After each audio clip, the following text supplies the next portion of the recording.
Now we have a fireside chat, IMM as an imperative, does one size fit all. In this session, Ms. Shafak Muderreskil, President of the Impact Investing Advisory Board, and Mr. Sahba Sobhani, Director of UNDP Istanbul International Center for Private Sector and Development, will join Professor Clark.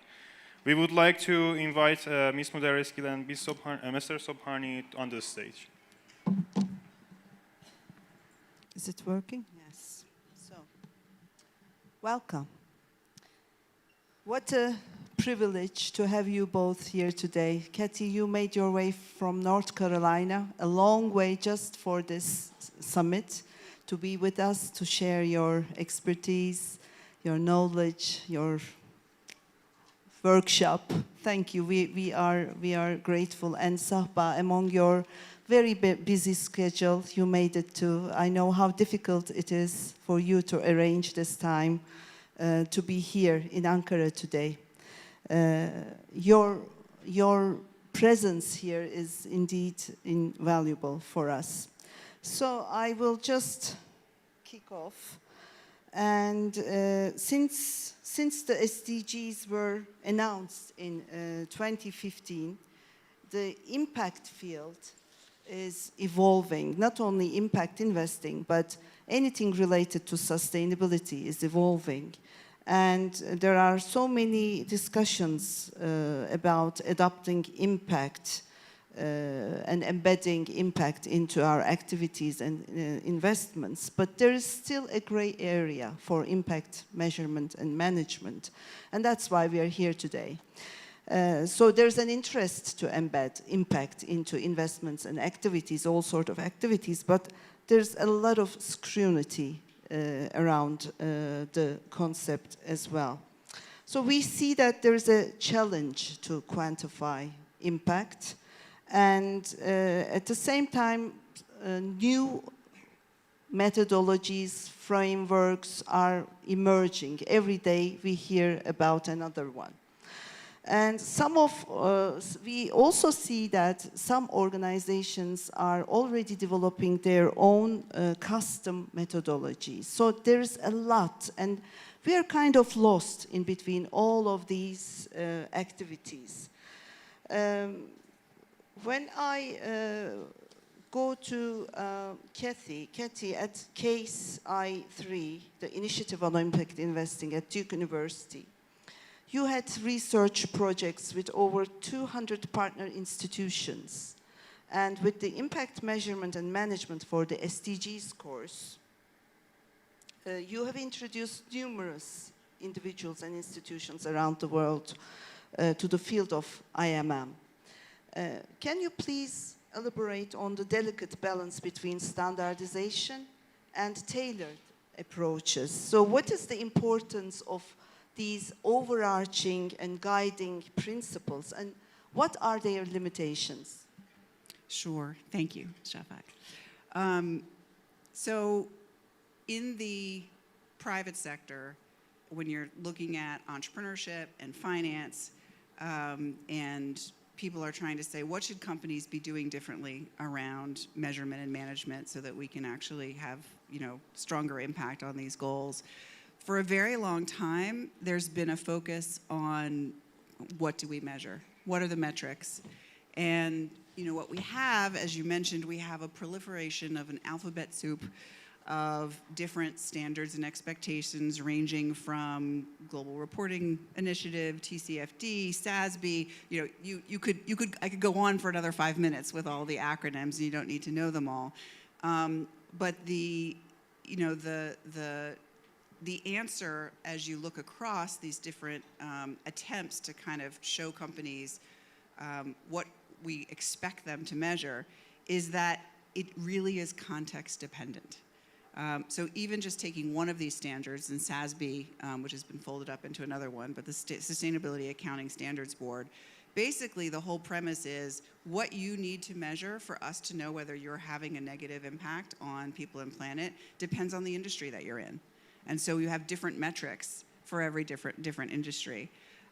The other thing is that if you get away from, what are the risks of bad business and and you turn to positive impact, We know that positive impact is multidimensional, it's complicated. And you can see that just looking at the SDGs. You know, we talk about the 17 SDGs. Those 17 goals have 169 targets, and underneath those are 247 indicators. To imagine that we're going to ask every company on the planet to track 247 indicators is probably not all that feasible. So what the UNDP realized, and it's very insightful, is that what's missing above the metrics is a set of practices about how you do this work and how we can know that you're doing the work in an accountable way. It's a little bit like financial reporting. We don't tell people exactly what to report. We say, here are the rules of the road for what you need to put into a financial statement, and then we're going to pop in from time to time and make sure you're following those rules. So I feel like what the metrics and management field has realized, to get back to your question, is that we need these overriding principles to make sure that we are allowing many different organizations to measure what they need to measure, but we have a common expectation of the rigor of that practice, what should be done, what should be reported, and what we can expect. Some of the limitations of that is that it makes for a very complex environment. It's very hard to compare across organizations unless people are using the same metrics. It also turns out that the practices are pretty complicated themselves, and so we have, for example, in the impact investing space, we have the operating principles for impact management that came out of the IFC. How many people in the room have ever heard of those? Anyone? A few? Okay, only about 3. So the next question is not going to make any difference. I was going to say, how many people can name its 9 steps? How many people can name those 9 steps? I can't name those 9 steps. I've been looking at these things for 3 years, and I cannot remember them, right? So we also have this complexity of cognitive load. And there is discretion and judgment involved in organizations kind of deciding what they want to be accountable for, what their stakeholders are telling them they should be accountable for, and that makes this a little bit more complex than we would like.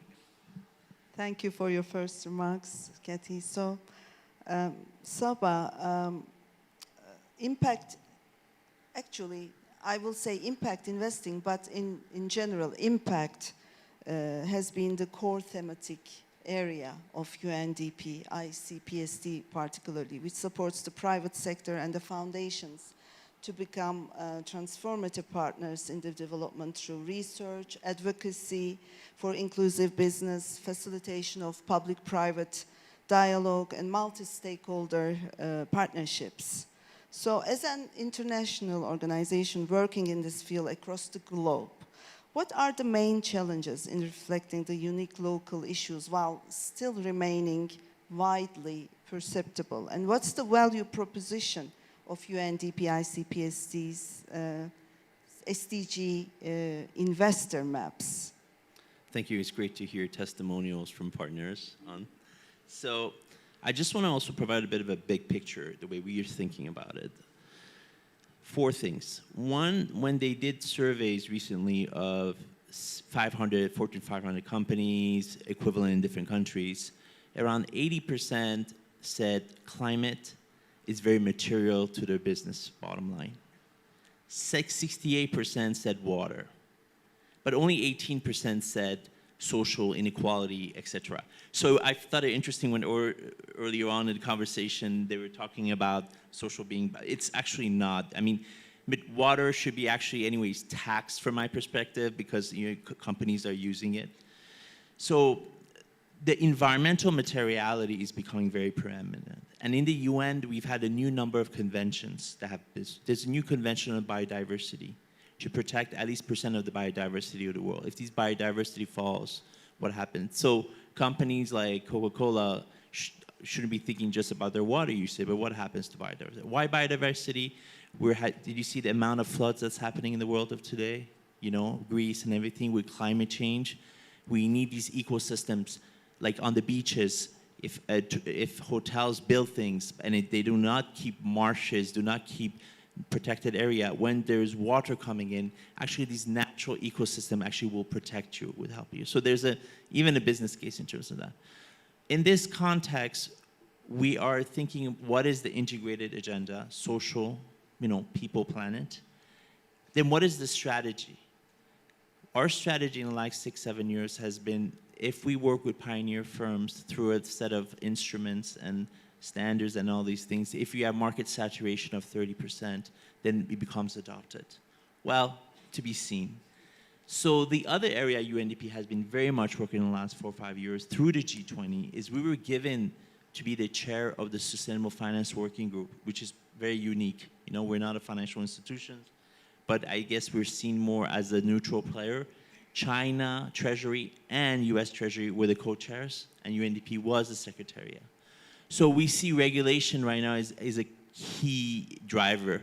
We reach a situation that the bottom-up sort of initiatives need to be complemented by regulatory sort of initiatives, sandboxing, but actually implementation of regulation where non-financial reporting is very much part of. We already have some elements of this, but this is getting it in terms of everyone around the world agreeing. And the fact that China and the US, I agree on this, and we've been able to manage the Sustainable Finance Working Group, and they've been looking at all these elements, of course, starting with the environmental sort of materiality, but now moving to social. I think is a great, important development that we need to take into account.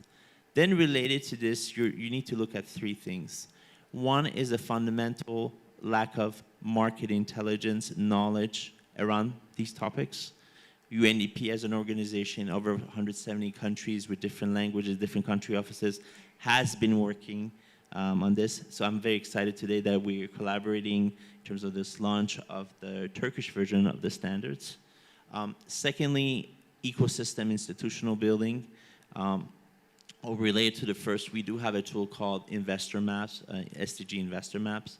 We implemented here with the Turkish Investment Authority, looking at investment opportunities, you know, in technology, renewable, education, healthcare, food and beverage, you know, things from smart, intelligent facilities to organic. So we're providing a consensus in terms of what are the basically opportunities that we see. And you can look, there's a database, my colleague Muge has been involved, and also people in the room.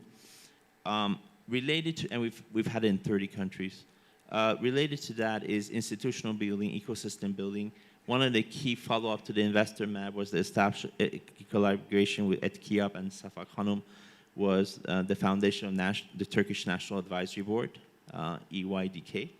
So this is the first step in terms that we see the institutional building, while I know there are people from the capital markets here, others are in the same room, that we can work together in terms of pushing this very important agenda, because we live in a world of, you know, all this, it's going to be very rough for in terms of the interplay risks that we see, hazard risk, pandemic risk, all these different things. So we need to be prepared for it. Thank you. Thank you, Sabah. Kathy, you were talking about several guidelines, and how do you think we should, or we could utilize them? How are we going to read impact? What would you say? I feel like to build on what Saba was saying, there is a increasing awareness that we need different kinds of data to make decisions, that we need the kind of thing that he's talking about, which is so important, is, you know, what can governments and quasi-governmental and other organizations provide for kind of a common basis of understanding, so that individual organizations can choose their strategies within context that is much more informed than it has been. It's just, you know, the issues that we're dealing with are interrelated and hard, and we're very good at causation when it's linear, and we're really bad at it when it's multivariate. In terms of organizational utilization, I feel like, you know, people want to start asking very simple questions about the strategies that they've put in place. I think sometimes organizations kind of get attached to the things they thought of first that get people excited. But, you know, do we have the right buy-in and commitment from the top of this organization to a set of goals that match what other organizations are telling us are the most important? That's why the SDG map is so important. Do I have a sense of what's most important to my stakeholders? The planet is a difficult stakeholder, and so you have to actually go with third-party data. But when you're talking about social impact, you can ask those stakeholders, or you can find ways, we're going to hear this afternoon from 60 decibels, you can find ways of getting information on a very rapid basis from different kinds of stakeholders, and that's really important. The third one is the data you're collecting, as I spoke about before, is it actionable and to whom? And, you know, I have this thing that I teach in my social entrepreneurship classes. There's a whole set of social enterprises that are basically, their business model is what I call metering. Metering is putting the information right in front of you when you need to see it, right? And it changes behavior faster than almost anything else. Turns out people really like seeing that feedback and being accountable to it. And then the last one, which is, you know, it sounds so simple, but it's very tricky. When we're making progress, is it actually in the right direction? Or are we assuming some things and then actually we're not addressing the real issues? Yes, thank you. So I think access to data, data transparency matters a lot, and the cultural context and context itself matters as well. What would you say, Saba, in terms of how we could utilize the SDG impact standards for this agenda to work? I think that, as you mentioned, thinking about best practices is very important in terms of how you run your company, you know. I was looking at 3 data sets. One was firms who export to the Gulf from Turkey versus firms who export to Europe. They might have the same income, but the productivity gains and all these things that came about engaging with the European standards made a big difference, you know. I mean, this is important in the light of the EU Green Deal, which is going to affect a lot of private. So I think when you look at these standards, the ones we have are around best practice, but then you have to complement it with other sort of, you know, things to basically bring firms to a different level. I think the other second element is understanding the business culture of each, when you were asking earlier about local, is very important. I'll give you one example. I was in Vietnam, I was in Da Nang. Another area I work is on disaster risk reduction. You know, there's floods, typhoon. We say companies should come together, prepare, and basically deal, you know, how to protect their assets. And one of the pitches I made is like, hey, you know, if you protect your assets and factories, then you don't have to lay off people. Oh, they're like, oh, that's not an issue at all. We already hedged our bets. We have a factory in Thailand. We have a factory in Indonesia. We just lay off people. No problem. I said, wow. Then I was looking at studies of Turkish businesses, and the Turkish sort of business person, part of their social currency lies in hiring people. They cannot just lay off people like that. It's bad for you in this culture. What was interesting in Da Nang, that for tourism, the disaster risk was a material risk. Like, they literally had to have tourists run away from their hotels in 15 minutes. So for that industry, they were willing to come up with a collective initiative to deal with these issues. But in the manufacturing industry, they're like, no, they said also we were bombed by the Americans for like, 15 years. So drills and running away is not a big deal for us. So we have a whole protocol in terms of how we deal this. We don't mind laying off people, and we've already hedged our bets. So as I said, local context, business culture is also very critical in terms of adoption of different kinds of issues. The third thing is one has to also look at the evolution in the financial sector. We've talked about impact investing, people trying to do good things in order to incentivize people to do the right things. But people are looking also as the SDG as a risk map. Insurance company, hedge fund manager. Hedge fund managers are coming to me and they're like, can you point to 10 places that might have future floods, future this? I'm going to short those stocks. I met one hedge fund manager that made a lot of money off of the California utilities downfall. And he said, I want from the UN 10. Of course, we can't give them that kind of information. But say we have the analytics right now to make financial bet in the next 4 years. So watch for that trend coming in, where risk is being embedded as a weapon to basically, if you make the wrong decisions, then they say, okay, we hope that there's going to be a flood in this part, so I'm going to short this guy, let's do X, Y, and Z and see what happens. Thank you. So if I may wrap it up here to see the takeaways of this session today, we see that I've taken some notes while you were speaking, and there is complexity and diversity of different challenges here, and there are unique goals and strategies of different organizations, which requires a tailored approach, answers the question asked here as a title.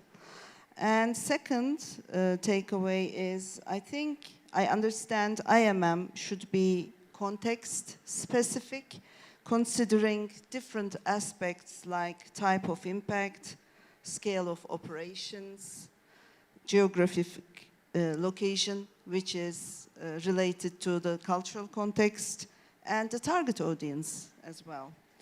And thirdly, answering the question, does one size fit all? Well, one meaningful impact metric for one organization may not be suitable for the other one. So I think this sentence gives the answer. So flexibility and adaptability is crucial in designing frameworks, methodologies, to accurately capture the multifaceted nature of impact, I would say, if you agree with me. Thank you. So can we please put our hands together for Katie and Saba for sharing their insights?